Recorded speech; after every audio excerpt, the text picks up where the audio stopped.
Hello, everyone, and welcome to another segment of Hanging Out for a Living. Today, we are thrilled to have Ben Albert as our guest. Furloughed as a marketing executive in the midst of the 2020 pandemic, Ben launched Balbert Marketing, or as he said, B. Albert, but it's actually Balbert. I asked him how to pronounce it properly, and his podcast, Real Business Connections, which in record time climbed to the ranks to become a top 1% show. So starting from scratch without any pre-existing clients or leads, Ben actually replaced his income within a year, proving that when life throws you a curveball, you can hit it out of the park. Ben firmly believes that there's no single key to success. It's a combination lock, and everyone's combination is unique. He sees each day as an opportunity to learn, grow, and connect. To Ben, a legacy is built on relationships, impact, and influence, which are only achievable through collaboration and mutual learning. His mission is to serve as a bridge, transferring wisdom from those who have it to those who really need it. As a strategic partner to business leaders seeking to drive revenue, make a significant impact, and create a legacy, Ben helps them create enduring, impactful multimedia content and events. But then, are y'all wondering yet? How does he actually do it? So let's find out. Welcome, Ben. I was gonna say that's the show. You hit all the main points of the vision and mission behind what I do. The one correction is I don't think I reached top 1% in record time. Oh, Um, okay. it was very slow, chipping away, kind of sculpting my masterpiece. It definitely wasn't as quick as celebrities could climb up the ladder. But I'm humbled to be a testament that when you put effort and time and passion into something, pretty much anything's possible. Absolutely, absolutely. So I know our listeners are eager to dive in, and so we'll start with our questions. And let's start with the first one. So Ben, could you share the initial challenges you faced when starting Balbert Marketing and your podcast from scratch, and how you overcame them? This is a difficult question because we could do hours and hours on this because anyone who's ever started a business, a passion project, had a side gig knows that, you're passionate and you're excited about something, but based on your skill set, for me, I wasn't an accountant. I didn't understand how to manage the books. I didn't understand the invoicing.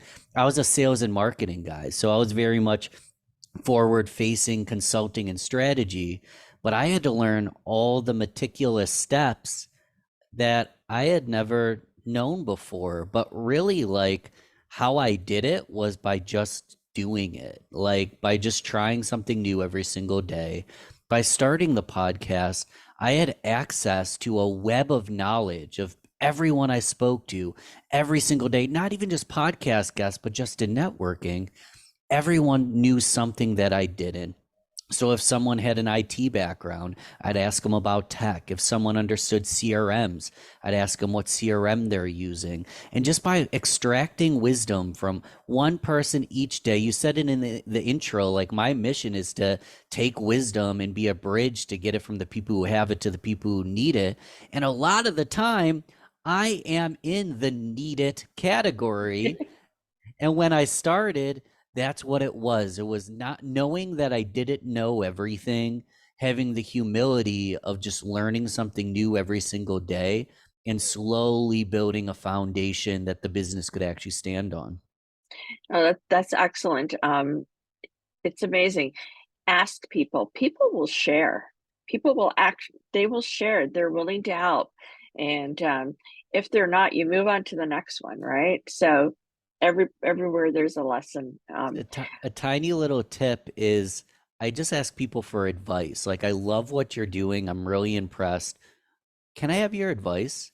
And people don't necessarily want their brain picked, but people like giving advice. Yep, And it's not a absolutely. 90-minute consultation call. That's going to cost money. But can I just ask you one question? I'm curious. I could use your advice. More people than not are going to be so excited to give it to you. Absolutely. That's a really great way to frame that. And I hope everybody's taking notes. And if you're not, You're going to do the replay on this because you want to write this down. Um, so, Andre's second question. You say success is a combination lock, and each person has their own unique combination. How did you discover your own combination, and how do you help others discover theirs? Yeah, the other analogy I love is the fingerprint analogy, because why do they take your fingerprint when you get in trouble? It's because we all have a unique fingerprint. And anytime I'm a marketing background, I understand sales. Anytime someone says they have a one size fits all solution, key to success, key to happiness, key to fulfillment, I don't know if I trust them. Yeah, And I think we froze. I think we did. I think we did. Hmm. Let's see. I, wow. Okay, hang on.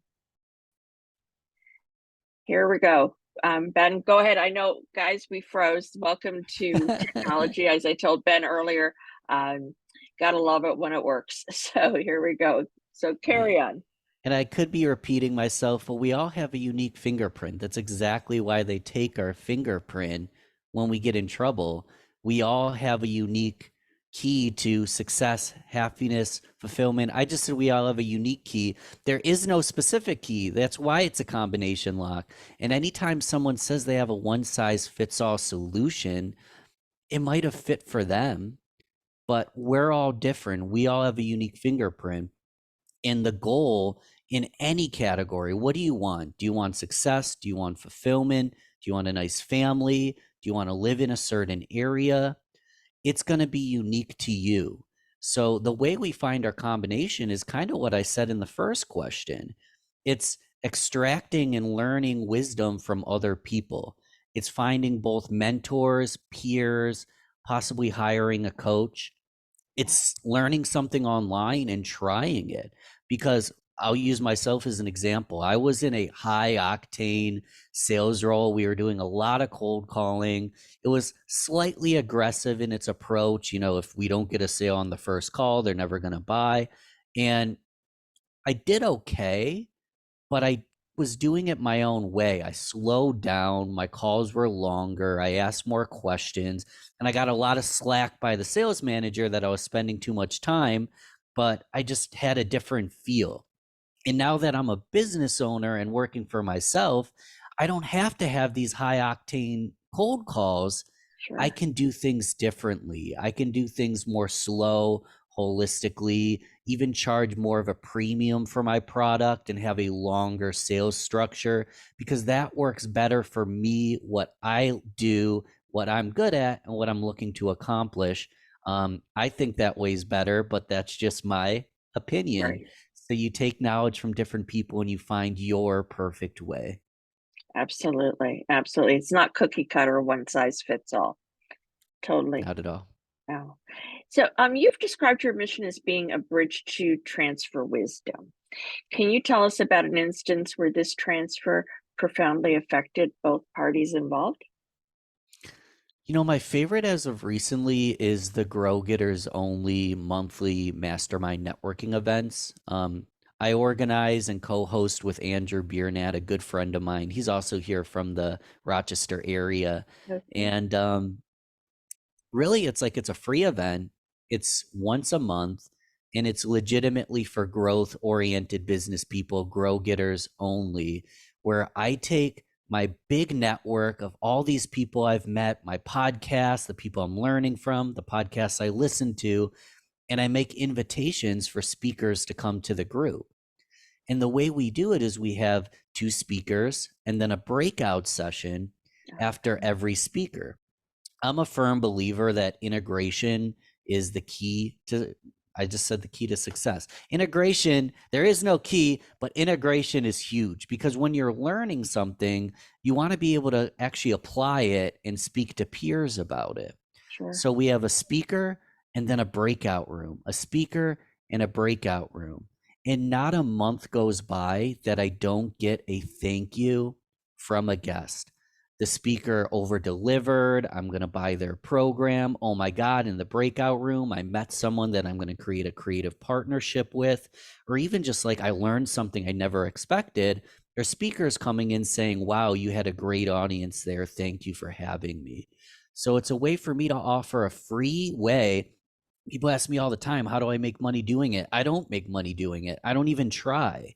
It's for me to be a connector and bring the right people in a room together so we can co-collaborate together. And I just love doing it. That's my big one right now. Yeah, that's there's so much to be said for that mindset and for doing business that way. Absolutely. Absolutely. So that'll take us into our last question, which Mm. is as a strategic partner to business leaders, what are the key elements you consider when helping them create a lasting legacy through multimedia content and the events that you host? Yeah, so there's a million things, but it's really just amplifying their mission, amplifying their legacy. A lot of people feel like the next best secret, and they've been working on their business forever. They've scaled businesses, they've made tons of money, Yeah, but no one really knows who they are. And through creating content such as a podcast, social media content, they can create legacy building content that's beyond just making money for the business.